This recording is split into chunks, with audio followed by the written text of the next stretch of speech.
there a crisis in the evangelical church where women are refusing to get married?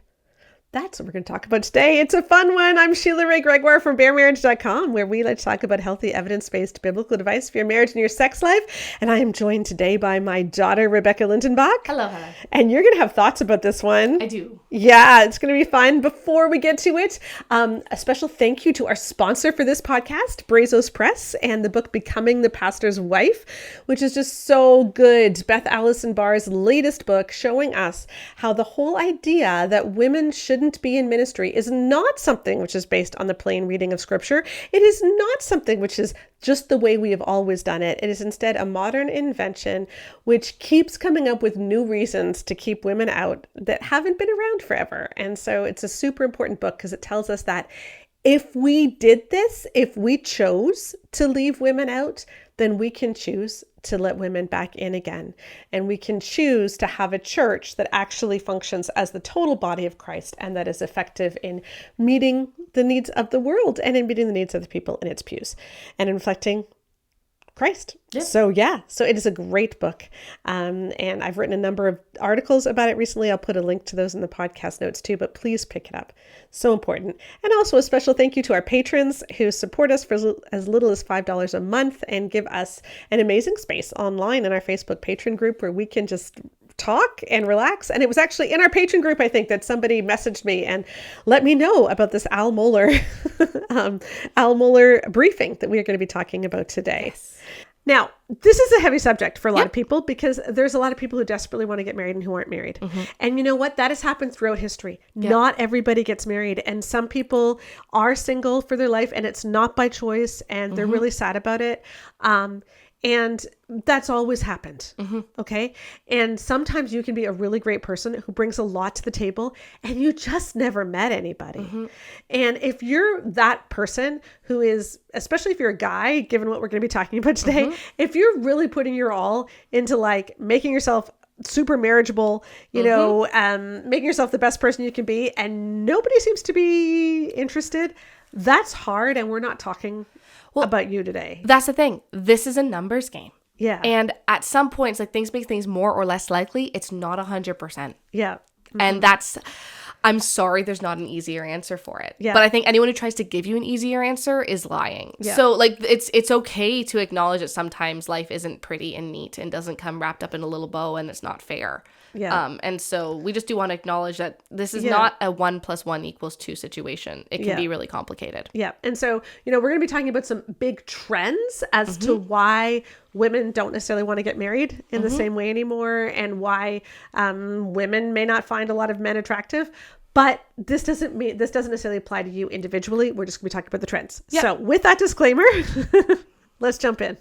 So, Rebecca, here's what happened. All right. Okay, so Al Mohler, for those who don't know, is the president of the Southern Baptist Theological Seminary, so the SBC, their largest flagship seminary.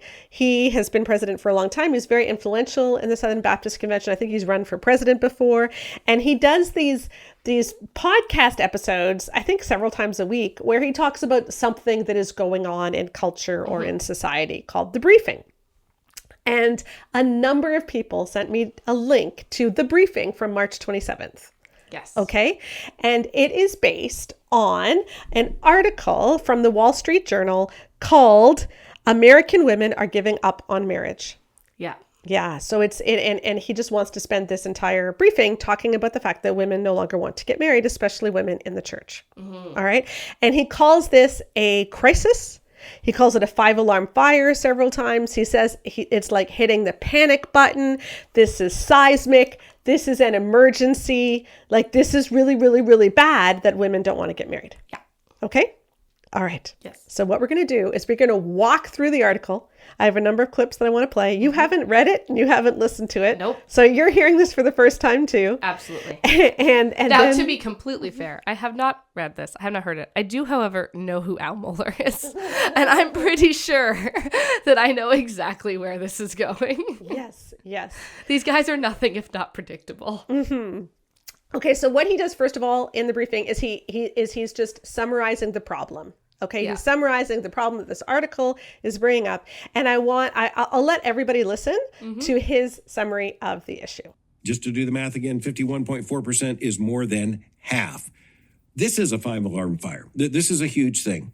And frankly, this headline doesn't come out of the blue. Many of us watching these things have understood that marriage has been in decline across the American population for a matter of decades now. The age of first marriage has been extended further and further out into the future. We're now looking somewhere at about age 30 for both men and women. It had been at about age 20, just closer to 20, if you go back, say, a half century. So you can say, well, what difference does it make if someone gets married closer to 30 than to 20? Well, it makes a lot of difference over the marriage cycle. It makes a lot of difference in terms, for instance, of having children, how many children you will have, what the expectation is, what's the model of marriage. It turns out that that has a lot to do with it. Okay. So he's saying, look, we're going through this huge demographic change where people aren't getting married as young anymore, and they're not even necessarily getting married anymore. But did you hear what he said at the very end? Yeah, I love that. It was like, the very model of marriage might change if the women have, like, you know, a job. Because let's be clear, that's what he's saying, right? Like, it's better to get people married off when they're 19, 20, 21. And this is someone who got married at 20. Yeah. It's better to get them married off young before they're established so they can just start getting pregnant and have tons of kids. Right. And he does even before this, he talks about how this gets to the very heart of creation order. Mm-hmm. And we're going to get back to that argument in a minute too. So this is all about creation order, how it's very important that women get married young so that they have multiple babies. Well, so I think so that, and he doesn't say this explicitly, but so that we have creation order where the man is in hierarchy over a woman and women are less likely to want that. Well, absolutely. I mean, it makes logical sense that if you're 27, 28, 29, and you've been working for 6, 7, 8 years in the workforce with a degree, why on earth would you want someone else to make the decisions for you? Versus if you get married straight out of high school at 18 to a 25-year-old youth pastor who you've been dating for 4 years. Secretly, yeah. Right? Like, yes. Exactly. We all know younger people are easier to manipulate. And as Beth Allison Barr talks about in Becoming the Pastor's Wife at the Southern Baptist Theological Seminaries, they had courses for pastors' wives that included things like how to pack your husband's suitcase. Okay. That's horrifying. Anyway. Yes. Okay. Yeah. So, all right. So now, so he's sort of summarized the problem. Now he's going to summarize the article from Rachel Wolf. Yes. All right. What's the model of marriage? It turns out that has a lot to do with it.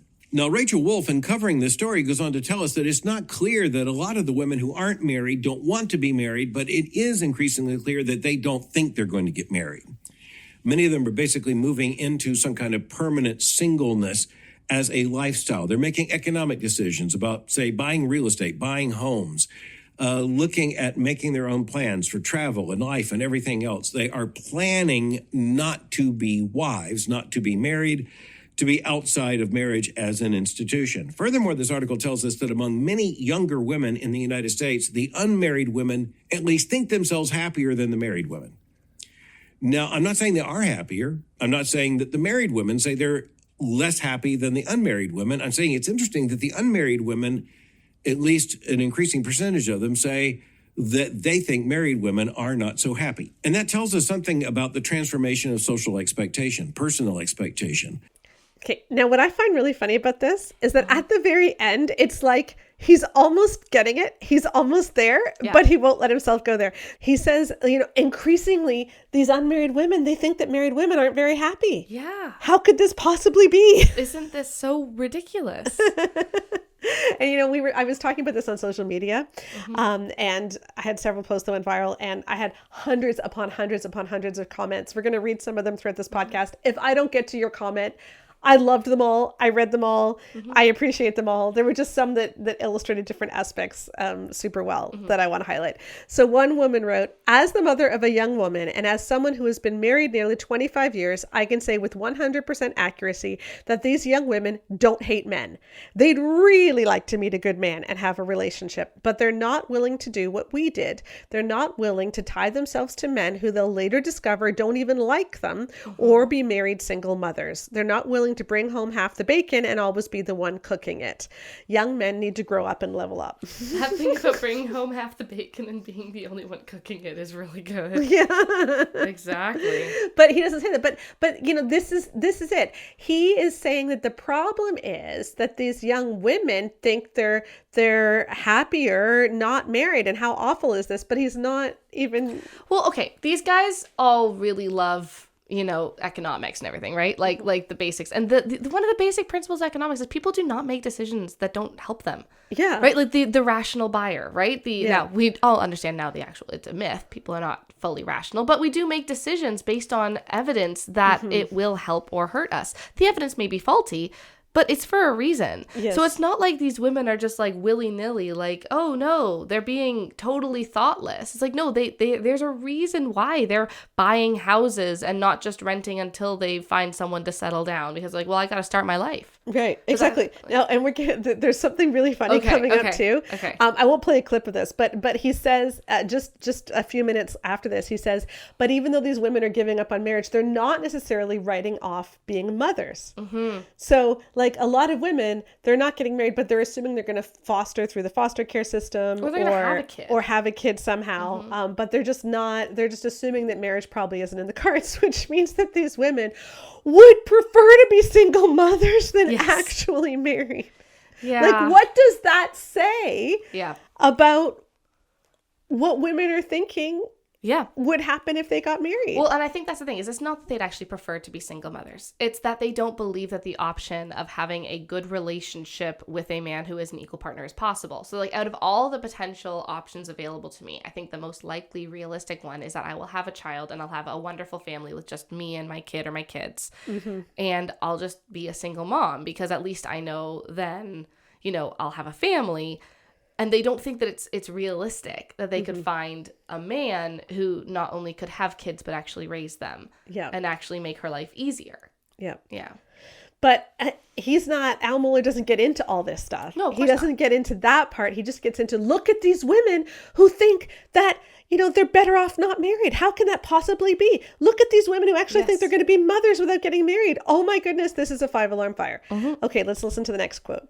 As Rachel Wolf writes, quote, American women have never been this resigned to staying single. They are responding to major demographic shifts, including huge and growing gender gaps in economic and educational attainment, political affiliation, and beliefs about what a family should look like. Now, that's a very powerful paragraph. I think it's true, but I think we need to dissect it just a bit. Yeah, so he's acknowledging that we have all these major demographic shifts, that women are getting educated and men aren't. Mm-hmm. And he goes on, in his dissection of it, he goes on to share a lot of the stats about how women are going to university and men aren't, about, women's incomes levels starting to come up to what men's were. And in many cases, they're outpacing men in certain fields. And more single women now own homes than single men. Mm-hmm. So single women are getting their act together and they're getting themselves on good financial footing, and single men just aren't. Mm-hmm. Yep. And again, like with everything, statistics are not a monolith, right? So we're not, for anyone who starts to get really offended because a single woman who does not have her life together, remember, statistics are not a monolith. Got to use your brain. Got to use a little bit of media literacy here. Yeah. Sorry. Yeah. So again, just like we always say, this is cases of overlapping bell curves that we talk about a lot. Just because single women own homes more than single men, that does not mean that all single women own homes and all single men don't. There are some single men who own homes and some single women who do not. And I will say again, if you got offended immediately, this is a media literacy issue. Yes. So. Okay, then he goes on about how society is becoming completely recalibrated because women are entering the workforce. And that this is really driving this idea that women don't want to get married because look at all these women in the workforce thinking that they're going to find their identity in working instead. Yes. Okay. And I love this comment that a woman left, which shows a lot more insight than Al Mohler does at this point. She says, I think a good man can bring amazing things to the table, but most have had it too easy for too long in terms of women needing them and therefore have to put up with varying degrees of selfish, entitled, prideful behaviors. So here we are. They cannot just be needed any longer. They must be wanted. And that takes a lot of change and effort on their part, and most are not up to the challenge. I think that is. I would disagree with most. I don't think it's most aren't I up to actually the think challenge, that most but are up to the challenge. I Yes. think it's just an issue of willingness rather than capacity. But I also, when we're saying that, that there is a crisis in women not getting married, we're not saying that most women still do get Most married. women get married. Yeah. And so, and yes, so we're not trying to say that no men are up to the challenge. It's just that there is a growing gap. Yeah. In the younger generations, Yep. where the women have it together and the men don't seem to in the same way. Yeah. And then he goes on about how women just don't want to link themselves to lower status men. And so as women get all this education, they're far less likely to want to get married. And so this is a problem the church is going to have to deal with, is that when women en masse get educated, they're far less willing to marry. And so what does that mean for us as a church? Well, what I find so funny is this idea of not wanting to be quote unquote linked to a lower status male, right? Is like, I don't see that actually as a real issue, because how many of these quote unquote lower status males would be like, well, honey, you make 3 times the amount of money that I do, so why don't I just be the house husband? Why don't I do all the meal prep and I make sure that like we're eating the right number of micronutrients in every meal, and I'll download the Fly Lady cleaning app, and I'll take care of all the housework, and I'll drive the kids to ballet and soccer, and then you can be the breadwinner and I'll be your husband, I'll be your wife, frankly, right? Like as traditionally it's been, like I'll be the house husband. Like how many of those men are doing that? Well, like I know some in my family. We have some in our family who have done that. Those some of my husband's colleagues have done that. That's exactly it. Like, and you know what? Those men are married. Like, and they're happy. Well, and my thing is, but I also know of people in my own life who like people who I know in my general large social group, where like she makes a lot more than him, but he still has this idea that he has to be the patriarch of the home. And it's like, those are the guys that women don't want to be paired with in terms of quote unquote what Al Mohler, what I do not believe, but what Al Mohler calls lower value males, right? Like, or maybe the study calls. I don't know if you took that from the study or not, to be fair. But I don't believe in someone having a job that pays less means that they're lower value. I don't believe that. No. Lower effort does actually, I think, mean that. But lower, like if you just never tried and never worked on yourself, I do think that you have less to offer as a partner than someone who tried and worked on themselves for a long time. That's just what I mean. Yeah. But in terms of just like you make $30,000 a year, she makes $120,000 a year, you're not a lower value partner. What do you bring to the table, right? Like it might be like, I just don't like the grind life. I just want to bake cupcakes with my kids. It's like, great. You get to be a stay-at-home dad then. But I'm not seeing guys line up to scrub toilets and go and do a laundry routine. That's the issue here. It's like, if you are not the one who's putting in the effort to get educated, to work hard, to go up the corporate ladder, whatever it is that you're doing, then like you have to be the one who tackles the home front then. Like, I just don't understand why this isn't being talked about as much, because the families I know where they're doing that, they're doing great. Yeah. And it's like, no one's like, oh no, she's the one who works and he stays home with the kids. They're all like, oh my gosh, that's so cute. Like, awesome. The only thing that sucks about it is that it's harder to make friends as a stay-at-home dad because so few men do it. And women are really skeevy about just inviting a dad over for their kids to have play dates, which makes sense. Valid. But it's just, that's no one actually has a problem with that. So it's just this idea that like, it's the men who think that even though they don't have the education and they don't have the jobs and they don't have the paycheck and they don't have the benefits, they still should be seen as the one who's providing for the family. Yeah. That's the problem. And that's what I think we talked about that in last week's podcast, where Matt Walsh was saying, but you need to remember the extreme pressure that men have to provide. And it's like, what but pressure? You don't need to have that pressure. Like, what pressure? Like, together you're going to figure out how to provide monetarily for your family, and together you're going to figure out how to provide the housework and the childcare for your family. And you can work that out however it works best. But when there's this assumption that he shouldn't have to get educated, he shouldn't have to get a good job, but he should still have this wife who does everything for him. Women are going to want to not marry as much. And we also have to talk about the problem that comes like, okay, so he's head of Southern Baptist Theological Seminary, right? You know who doesn't make very much money? People who go to Southern Baptist Theological Seminary. Yeah. Like, flat out, going to theological seminaries, it's very hard to get a very well-paying job. Right. And so these, if you're in this culture where it's assumed that you're going to have a stay-at-home wife who's going to look after you and you're going to provide, and all you have is a theology education, you're really not able to get a lot of good jobs. You might be able to land a job in a big church and you might get a good salary. Most pastors do not have great salaries. And so most pastors are going to need their wife to work a second job as well. And so if you can't so if you're not willing to also help with the house and do all of these other things, then why should she want to sign up for that? Like that's not something that's really attractive when she's been working at getting her qualifications to work as a nurse, where she's making great money from the start. I don't know what they make in the US. They make really good money in Canada. Yeah, and we're recruiting in Canada. We are recruiting for nurses. So exactly. if you want to leave the US and come up to Canada, you can do that. Yeah. But yeah, you get all of these women who are going for these, going to be an accountant, going to be a nurse, getting qualified to be a teacher. These jobs that can pay fairly well. Teachers, in Canada, again, I know this is different in the US versus Canada, but yeah, in Canada, teachers make a fair amount of. Yeah, they do. Yeah, in the US, they don't, but in Canada, they do. Yeah.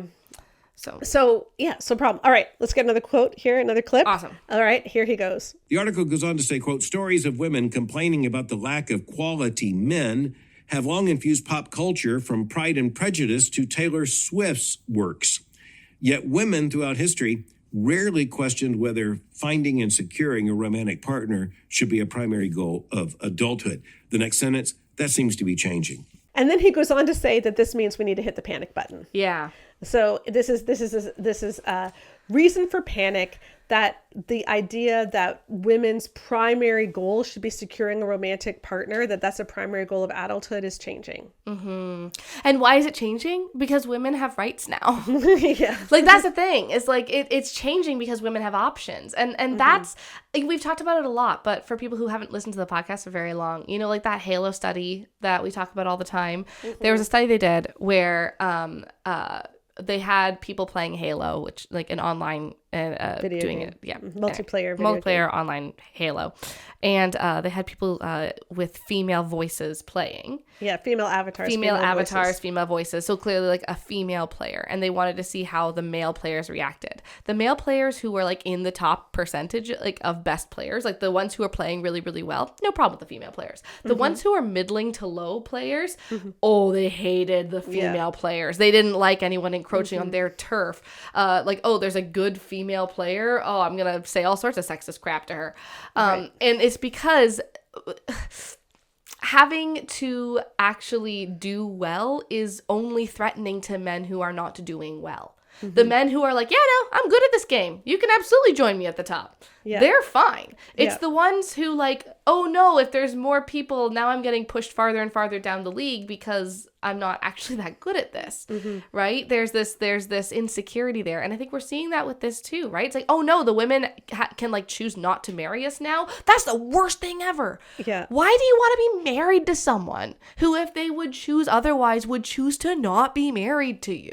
Yeah. The rest of the world, the rest of the guys out there who had wives who chose them happily are dude, that's weird. Yeah. And again, we're not saying that the middling to lower is everyone who's going to Southern Baptist Theological Seminary necessarily, or to Bible college in general. It's just that it is, to be frank, it is more likely to happen because what often occurs in evangelical churches is you get these boys growing up, they love Jesus, but they don't have a clue what to do with their lives. And they're pushed towards Bible college because they get to seem like they're mature and Christian, and everyone pats them on the back and says, isn't this great, they're going into ministry, when they haven't actually figured out what they want to do. And so they keep their life and their world very, very small. And they end up with a degree that's completely useless outside of ministry. And ministry does not pay very well. And people burn out in huge numbers. And it's one of those, we need pastors. Absolutely. And so if you feel super called to be a pastor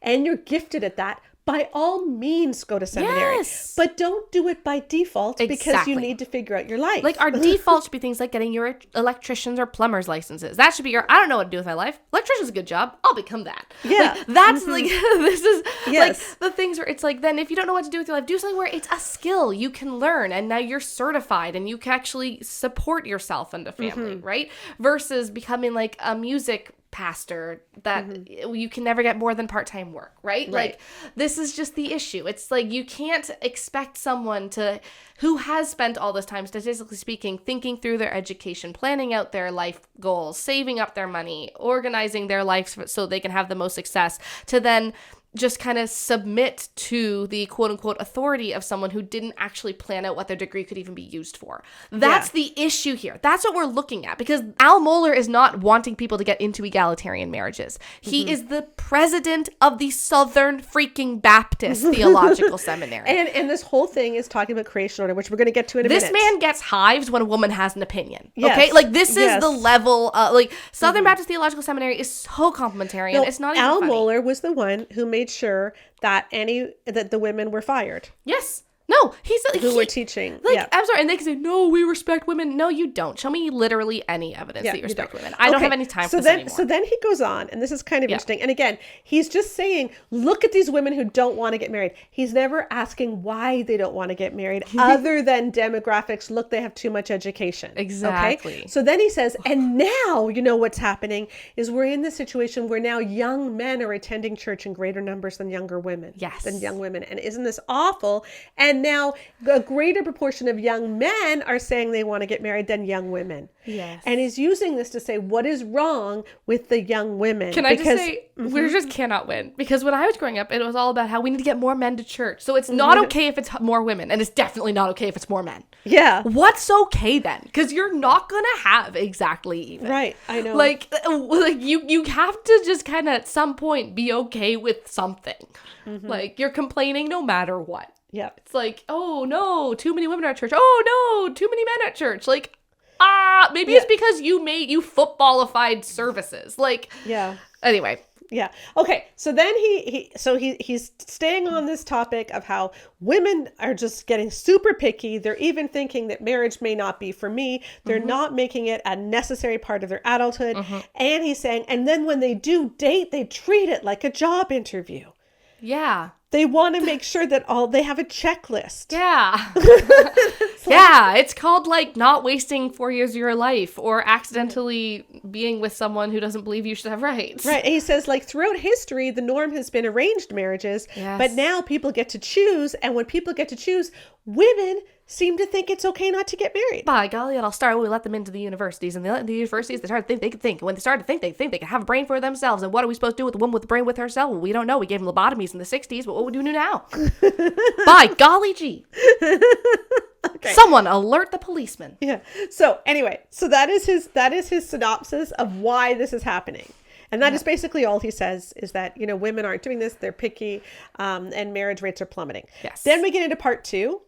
Okay, so this is a 3-part briefing. And part 2 is, he calls it this: the growing political divide between young men and women. Women are growing more liberal than young men, and it's having massive effects on marriage rates and more. Yep, that makes sense. Okay, and we will let him explain what he means. Awesome. And a lot of young women are saying, I want to marry someone as liberal as I am. If I'm going to get married, it's not going to be to some kind of conservative, but an increased percentage of young men are conservative. And the more they think about it, the more conservative they become.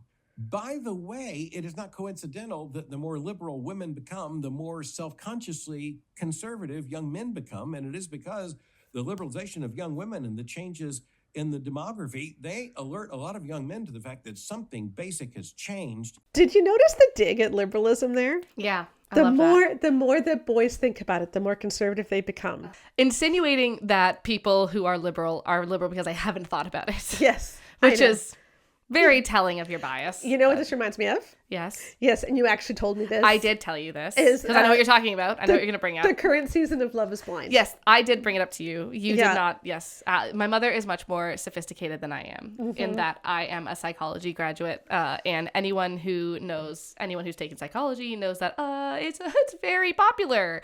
Reality television, very popular among psych grads because we are nosy and people are observational studies to be watched and learned from. But yes, no, the latest season of Love is Blind went super big because there were multiple women who got engaged in the pods. For anyone who doesn't know what Love is Blind is, good for you. I'm not going to ruin your brain really by telling you. It's so dumb. It's awful. No, here's the thing. I saw a tweet which was perfect. It was like, Love is Blind proved in the first season that no, it's not blind. And then they just do it again. Anyway, no, but they all like, they get engaged. They are all like, we're going to get married. It's been 4 weeks. This is the love of my life. I see no problems with this arrangement. And then at the altar, many of these women said no to their, again, absolute infant of a fiance relationship because they weren't on the same page politically. And what that meant for a lot of these women was that they were really passionate about social justice issues that these men didn't care about. Right. Like they just hadn't even thought about it, or they were saying they hadn't thought about it because they wanted to cover up for the fact that they actually didn't care about these issues. Because it's better to say, well, I'm just uneducated versus, no, I'm educated and I just don't care. Yes. And so this has been a big thing people are talking about, because these women weren't saying like, it's specifically because you are conservative. It's because you're not caring about this stuff. Like, my friends aren't going to be emotionally safe around you. Like, there's that kind of stuff. And that's something that conservatives have to grapple with. First of all, I will say, like, this is not a political statement in the same way, but it's like, you have to grapple with, if there's whole swaths of people who are like, well, then I'm not welcome around you. That's something to be considerate of. And there's a question. We know that throughout socialization, women tend to have more diverse social groups, and they tend to be friends with people who are different than them, and they tend to and there is a question of, is it that women are more liberal because they have more people in their lives who are affected by these issues? Yeah. Right? Like, there is also that kind of question. Is this an issue of socialization as well, where it's like, if we just had more diverse friend groups, maybe this would actually not be as much of an issue. And it's also just simply an issue, like the stuff we talk about on this podcast, like how, you know, we think of conservative and liberal as being political things or political parties, but sometimes it's just your outlook on life, which is basically, does justice matter or does power matter? And maybe that's not a fair way to describe it. That's how I kind of see it. But like, you know, when you're looking at the SBC, for instance, right? Women fought so hard for years to get them to take the abuse thing seriously, and now it's just gone. They've just given, like, the SBC is just never going to make it right. Nope.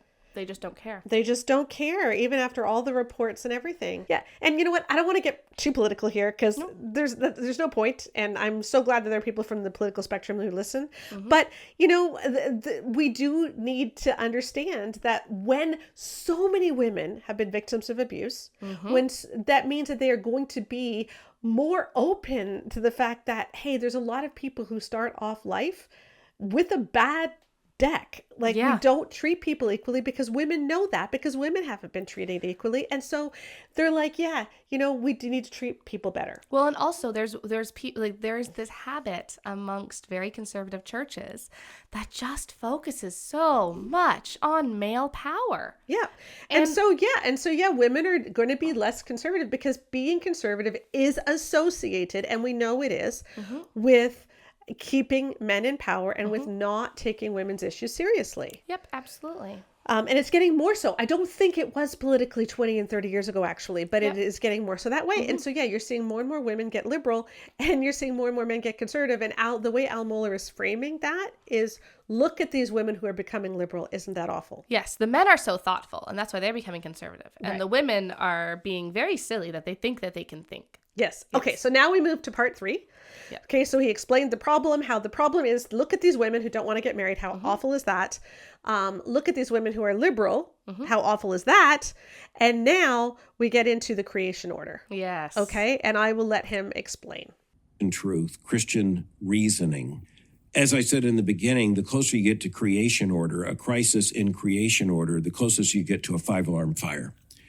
And in this case, you're talking about the very heart of creation order. So this is a crisis, Becca. Yes. This is a crisis in the creation order. And he goes on to explain how, you know, God made man not to be alone, and he made woman. And this is the whole point, is that man and woman are supposed to be together. And I agree. Like, we're a pro-marriage blog. For pity's sake, everything that we do is about how to make marriage better. And also, like, people want to get married on average. Like, the majority of people want to get married. They want a happily ever after. All those women on Love is Blind, they friggin' put themselves out there to try to find their perfect person who they'd marry in like 6 weeks. Again, it's a terrible premise for a show.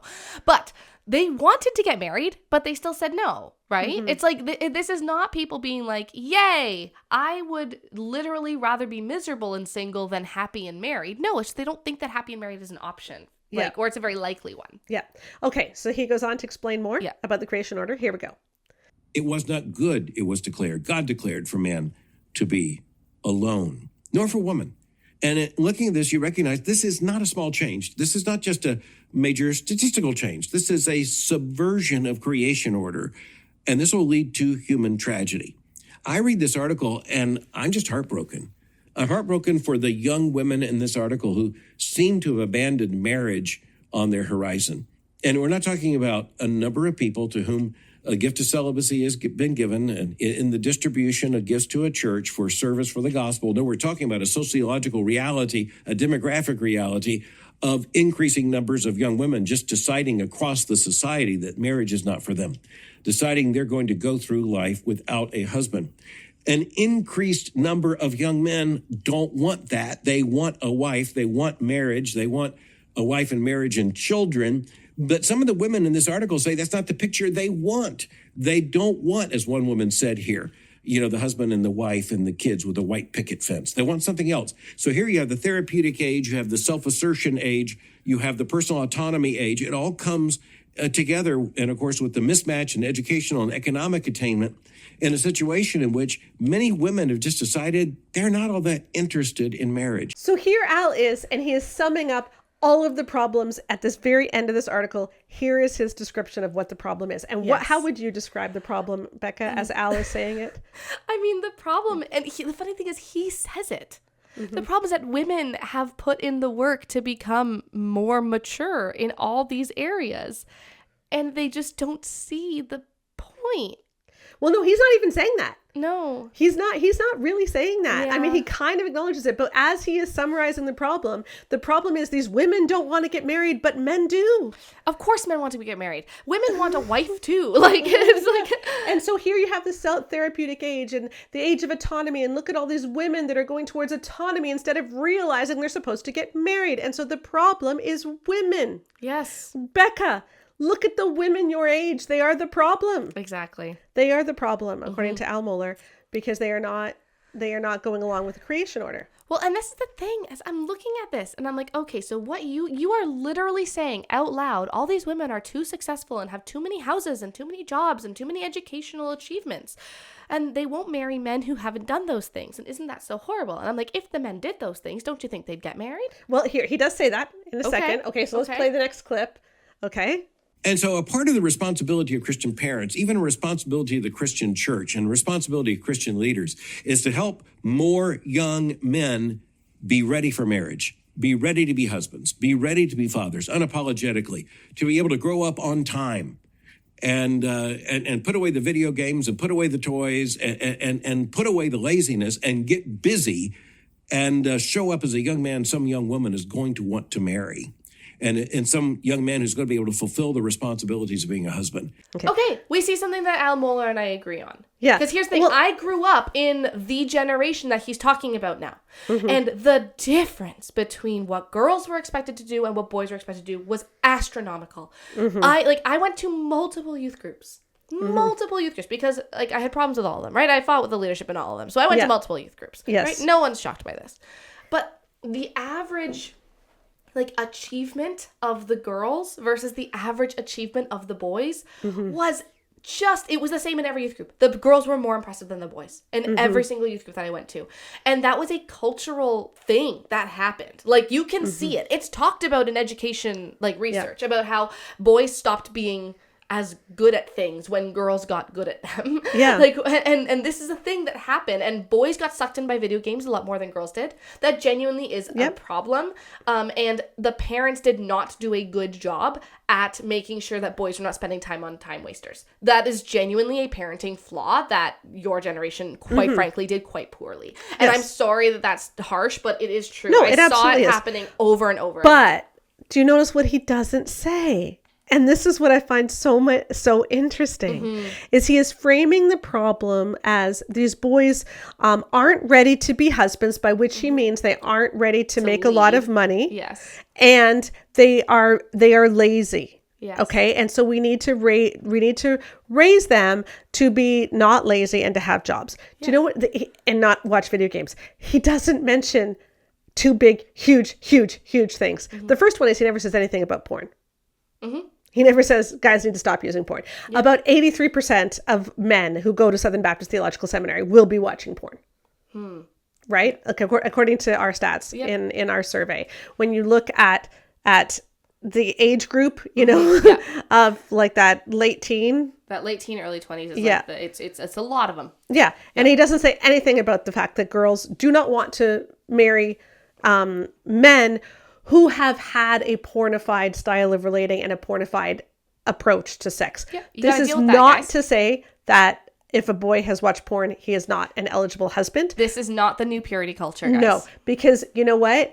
You can stop watching porn and it doesn't need to affect your sexuality. And we found that men who stopped watching porn before they got married, their chance of having a good sex life was basically the same as if they hadn't ever watched it. Yeah, so, and you can always just stop. Like you genuinely can. Again, I want to say that again. This is not the new purity culture, no matter how much people are trying to make it that, okay? Porn does not irrevocably ruin you, just like how having sex and not being a virgin doesn't irrevocably ruin you. But if you adopt the mindset of pornography, and if you think things like choking is normal and like you're entitled to use a woman's body and you don't need to worry about whether or not she's feeling pleasure and all of that, then and if you're using porn as your coping mechanism, then you're a problem and you need to deal with it. And there are a lot of men in that group. Yeah, and so acknowledge it, get a therapist. But he doesn't say anything about that. But the other thing he doesn't say is something which the article talks about a lot. And this is what I find the most interesting, is he spent half an hour dissecting this article. Yep. His conclusion is, look at these women who, because of the age of autonomy, don't want to get married, even though all these poor men do. And this is so terrible. We need to do something about it. So we need to make sure the men are employable. Yeah. But he never mentions what the article actually talks about. Okay, what's the article talk about? Okay, so I want to read a couple of quotes from the actual article that he's been going on about. This is what he left out. She writes, Jones, who identifies as politically moderate, thinks couples with kids should split household and childcare responsibilities equally. She was surprised by just how few of the men she has encountered in D.C. share this view. Rachel Gassetti, a 33-year-old real estate agent in Savannah, Georgia, said she broke up with her boyfriend, with whom she shares a 5-year-old son, over a year ago because she was tired of doing most of the childcare, cooking, and scheduling while also earning almost double her boyfriend's salary. Yep. Okay. So women want an engaged partner. They don't just want someone to make the money. Yep. They want someone who's going to be a genuine partner. Another thing. But men seem more satisfied with their options than women. A 2023 AEI survey, and American Enterprise Institute is a conservative think tank. Okay, so this is from a conservative not think tank. Some liberal bias, right? Survey of college-educated women found that half blamed their singlehood largely on an inability to find someone who meets their expectations. Less than a quarter of single men said the same. To the extent that some women are staying single because this is what they want, that's great, said Kearney, but we have to take seriously the likelihood that many are doing it as a plan B because they are not finding what they're looking for, and that should make us concerned.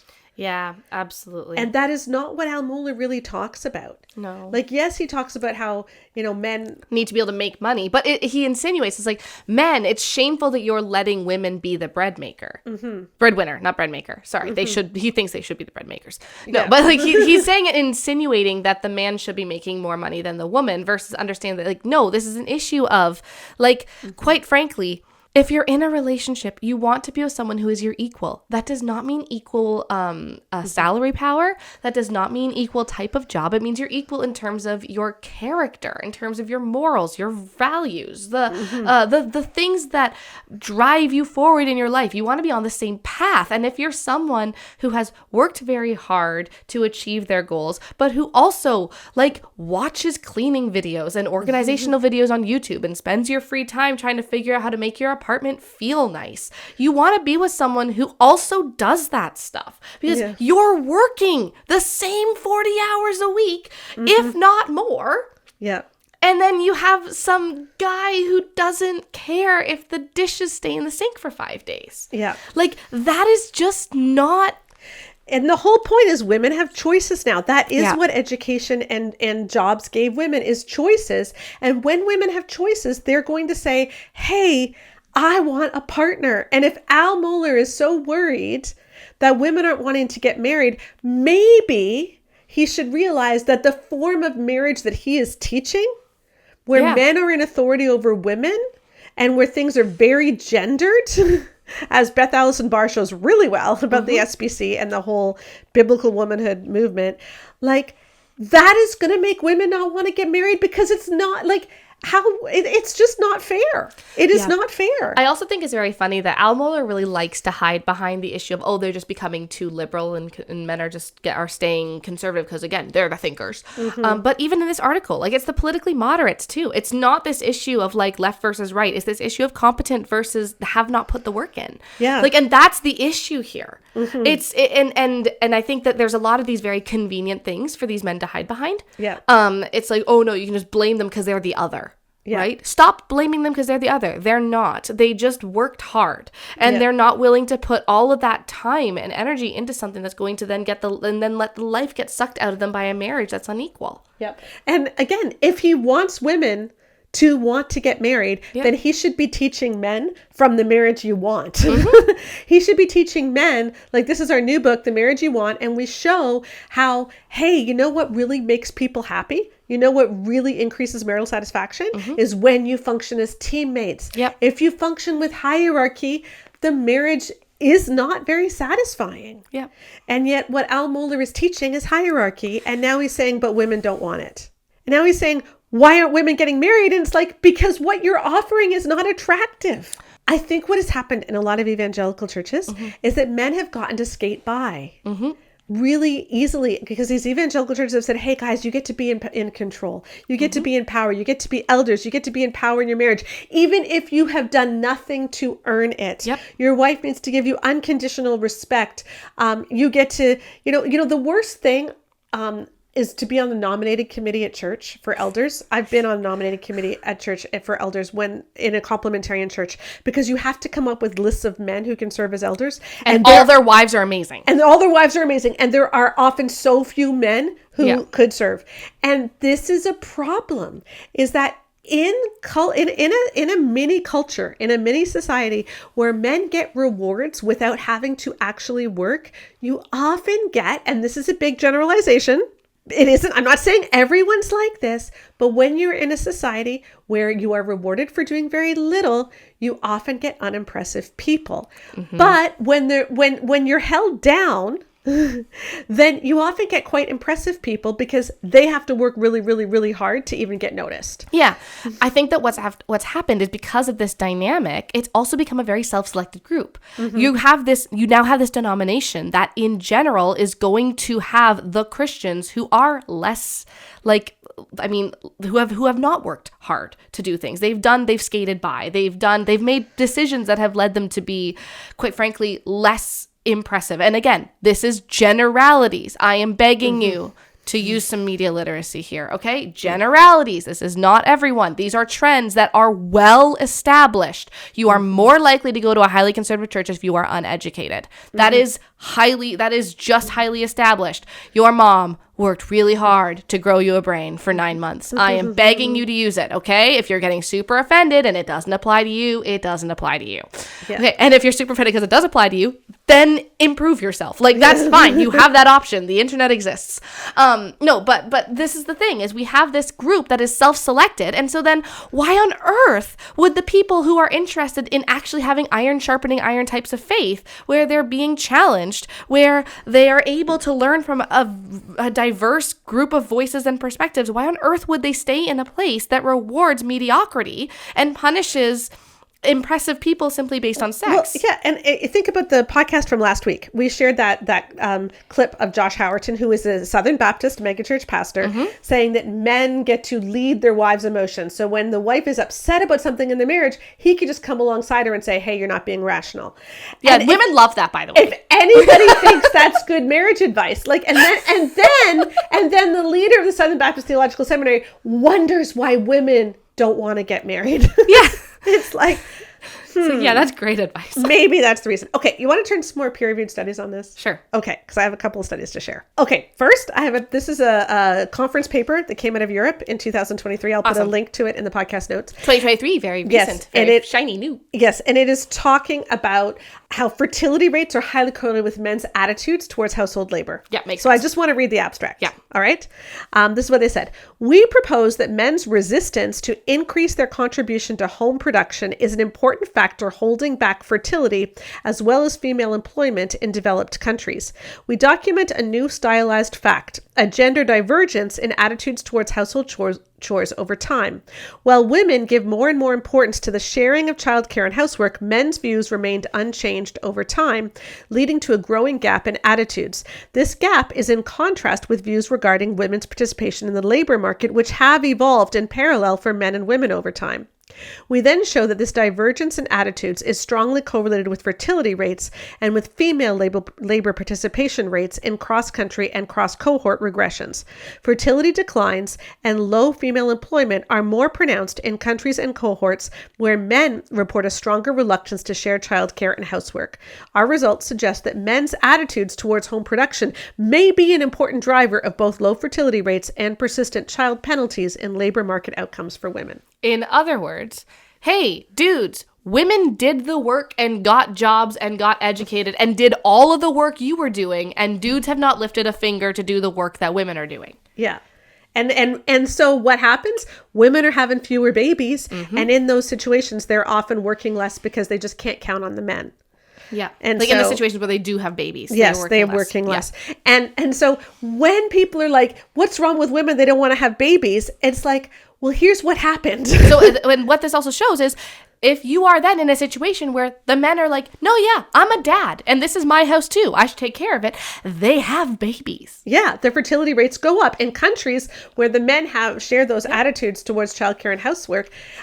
The fertility rates increase. Yep. So it's like, yeah, attitudes have shifted where women want partnership and men don't. Yes. And so where men are unwilling to be partners, you're going to have fewer children and you're probably going to have fewer marriages too. It's been so funny though, because like for generations, there's been this whole thing about how it's these very heavily like conservative Baptists who have all the kids. And I do wonder how much that's going to change, because I think the people who remain in that space will continue to have a lot of kids. Yeah. But I do think like there's going to, my prediction is that there's going to be a massive dip in fertility rates over the next couple of years, but in a decade, like in a generation, I do wonder how much it'll flip. Yeah. Where like people who are more egalitarian have more kids again. And people and there will just be fewer people who believe in male hierarchy because it's just been proven to be so bad for everyone. Yeah. I don't know. We'll see. We'll see if I'm right. Yeah. Now you have to listen to the Bare Marriage podcast for 10 years to see if I'm right. Okay. Here's another quote from the same study. Yeah. We show that as female labor force participation increased over time, women's work became more socially acceptable among both men and women. Women also became more and more favorable to men and women sharing childcare and housework more equitably. However, we show that men's attitudes towards sharing of home production did not change in parallel. And we thus propose that men's stagnant attitudes regarding the sharing of housework and childcare are holding back women's labor market outcomes as well as fertility. So in other words, it actually is men's fault. Like this is actually not women's fault. Women are fine with having the men be the one who's a stay-at-home dad if he just doesn't have the same earning power as she does. Women are fine with splitting the jobs. Women are fine with being partners. Women are fine with marrying someone and having them be the stay-at-home dad, house husband, right? Like that's fine. It's men who are getting in their own way. Yeah. It's like my dude, my absolute brother in Christ. Yeah. My bro. Okay. If you want to get married, you need to start watching Clutterbug on YouTube. Like, that's the answer. Like, you need to start watching mom cleaning channels. And you need to start meal prepping. And no, do not meal prep just ground beef and brown rice. Your wife is not a bodybuilder. She gets to have flavor. Yes. Like, you learn how to do But these you things. also need to start reading books like Adam Young's Making Sense of Your Story and doing some work on yourself too. Like, you need to do the whole thing. Yeah, but I think if you are the kind of person who wants to get married, don't gripe about the person you want to marry. You have to be attractive. And it's not that hard to be an attractive partner. You just have to be someone who is actively going to make their life better. And I'm so sorry, but it is not actually true that just you are what's going to make their life better. Because we do not live forever in the first 18 months of infatuation in a relationship. Life gets real very quickly. And relationships require more than just that initial attraction and spark. They require this foundation that it can then build on, so that the love and the joy, it continues, because quite frankly, marriage is both romantic and practical. Yeah. And I think that men have thought a lot about the romantic side and not a lot about the practical side, which I know is the opposite of the gender swap. What they often say is that, well, women are so romantic and men aren't. That's not actually true. Like, well, because what women have done is they've watched what happened to their mothers. They've watched what happened to their aunts. They've watched what happened to their older sisters and their friends. And they're like, I don't want that. Exactly. I want to marry. Sure, I want to marry, but I am not willing to get married where I know that I'm going to end up doing most of the work. Yeah. And that's valid. Okay, I have another study I want to share. Yeah, sure. Okay. This is a time study, and it looked at the time that women spend on various activities based on their marital status. Yeah. Okay. And here's the money sentence. The bivariate results show that married mothers spent the most time in housework and childcare and the least amount of time in leisure and sleep compared with all other mothers. So when they compared married mothers to never married mothers and divorced mothers, the married mothers spent the least amount of time in leisure and sleep. Yeah. Here's another little bit where they're expanding.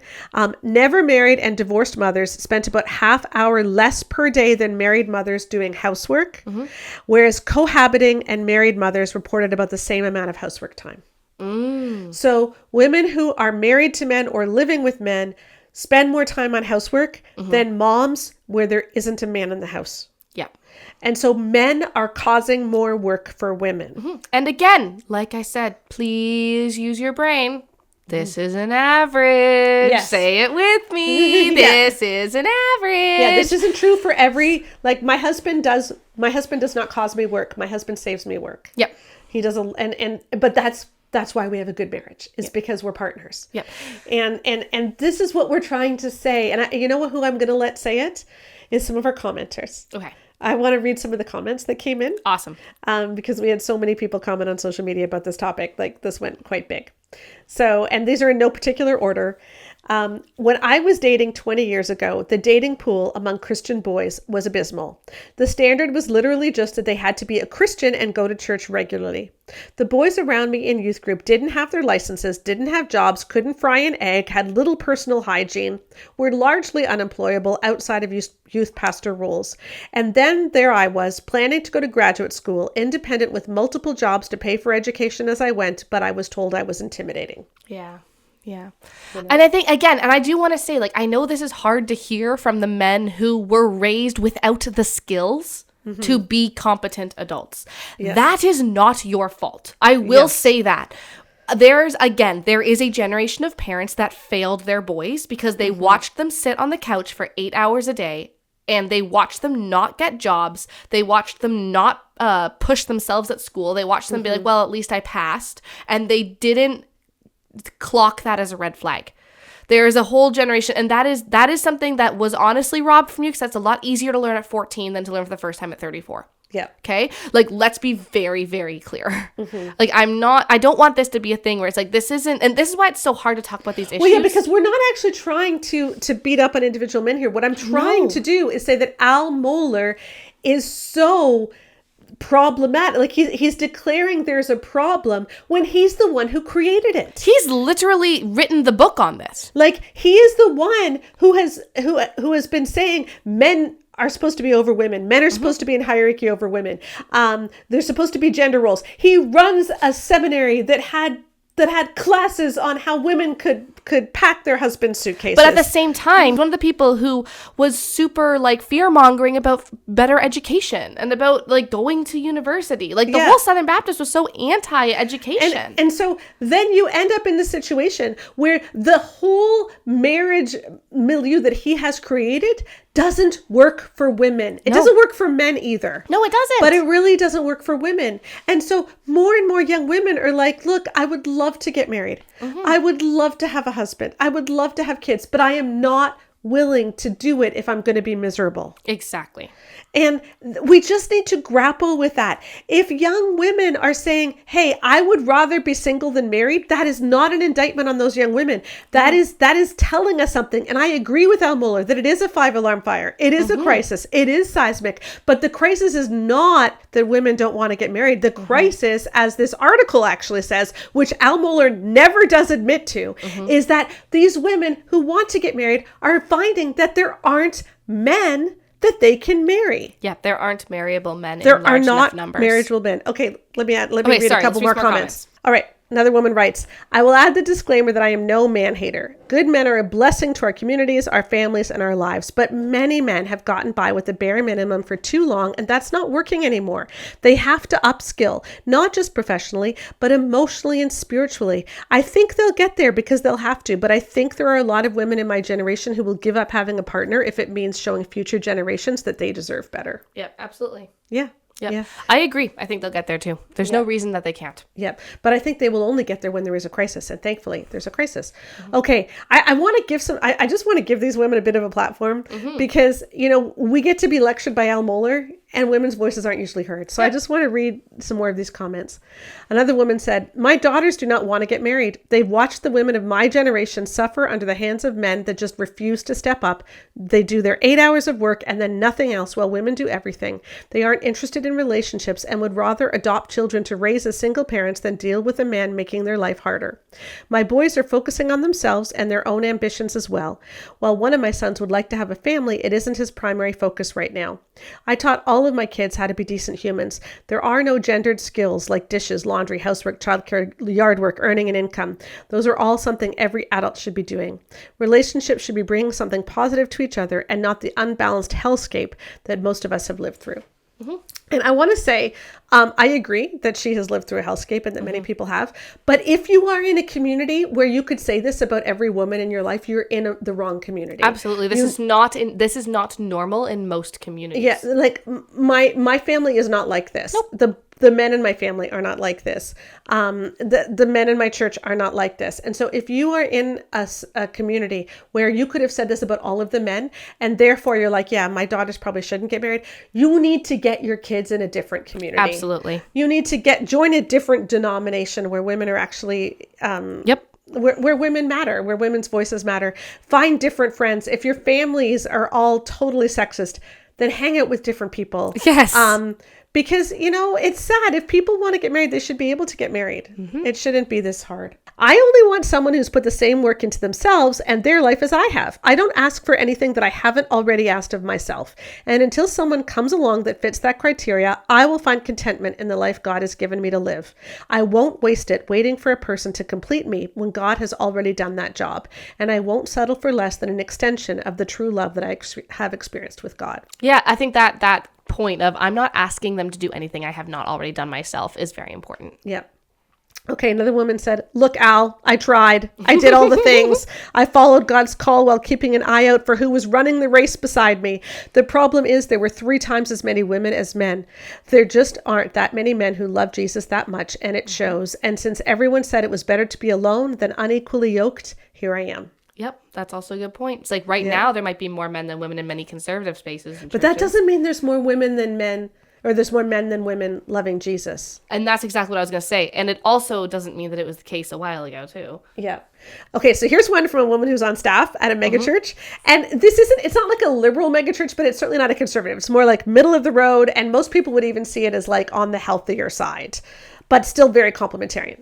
Yeah, okay. And these are her observations as to why women aren't getting married, because she's seeing this in her church and she works with young people in the church. And yes, she's saying, yes, the women aren't getting married. And she says, why?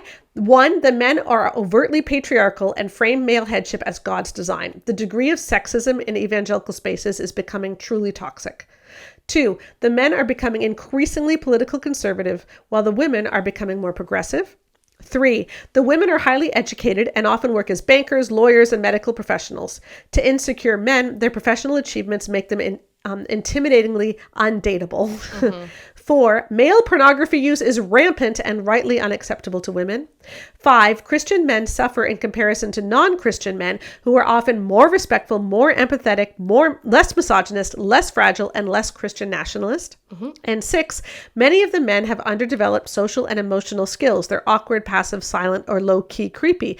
To use Gen Z lingo, they do not pass the vibe check. Yeah, absolutely. And I think this is what's just so hard, right? Because it's like, I think this is where I get sad, because like it's one thing to talk about a 30-year-old man who was given all the opportunity and then like just didn't do any work in his 20s and became very selfish. It's another thing to talk about the 18-year-old who from age 10 had been groomed to be passive and lazy because he was never expected and never parented to do any more. Yeah. And I will say, like, as someone who is a mother, that's what I feel very sad about, because like we talk about, well, 18's a grown up. Yeah, but they were also a 17, a 16, a 15, 14. Like they were also a child.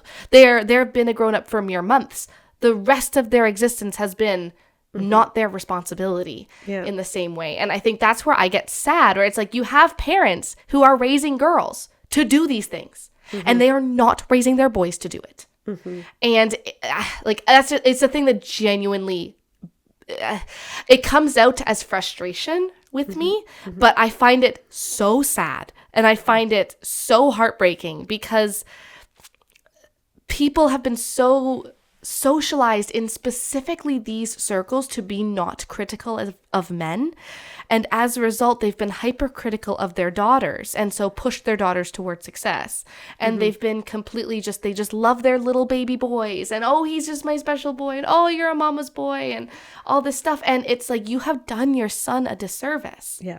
Like you have set your son up for failure because you were not willing to see them in the same light you saw your daughter. Yeah.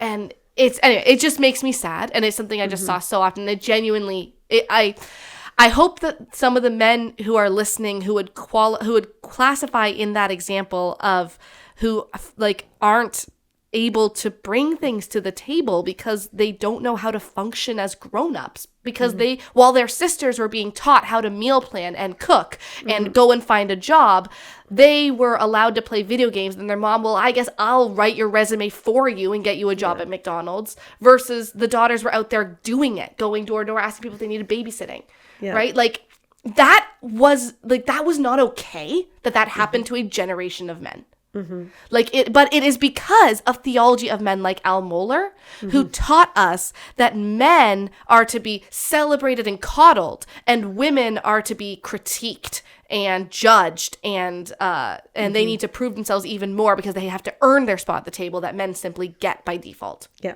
and that's the problem.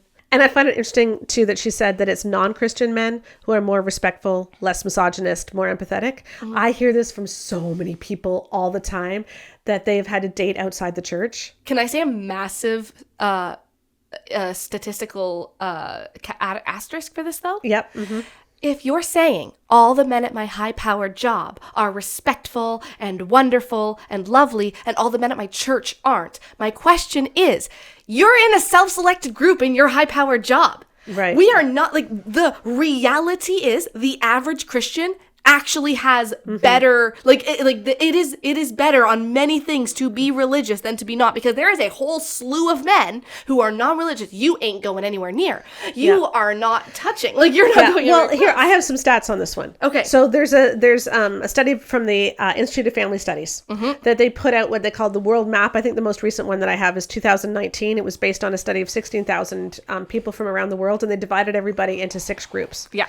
Okay. Whether they were patriarchal or egalitarian. Yep. Okay. Whether they attended church all the time, or they were mixed attendance where like they went sometimes, or maybe one went and the other didn't, or where they didn't attend church.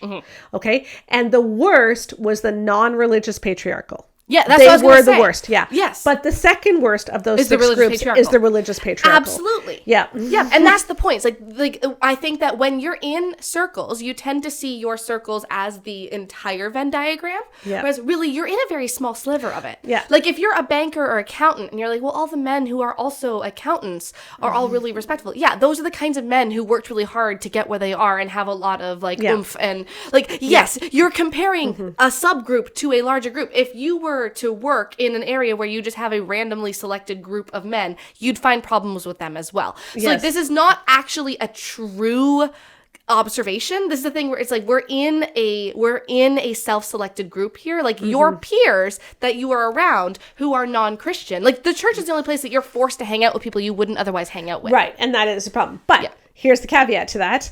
Of those six groups, like patriarchal, the best group is the religious but egalitarian. That's exactly it. And so if you're not in an egalitarian religious space, it is unlikely you're going to meet those kinds of men. Absolutely. And so, if you're sitting in an SBC church and you're like, I guess I'm never going to get married and I'm going to adopt out of the foster care system. I mean, please adopt out of the foster care system. That's wonderful. But you might also consider getting into a different church. Well, exactly it. It's like, don't go on what your observations are alone because none of us have the full picture. Yeah. Look at the actual data. And to get back to where we opened this podcast, like Beth Allison Barr says in Becoming the Pastor's Wife, it didn't need to be this way. Yeah. And we are the ones who are propping up the system. And so we need to decide if we're going to keep propping up the system where people like Al Mohler can look at a crisis where women don't have anyone to marry and blame the women for being too picky, or whether we're going to be honest and say, hey, we've been teaching about this wrong. We have been holding women back. We have been making women's voices a problem instead of celebrating women's voices.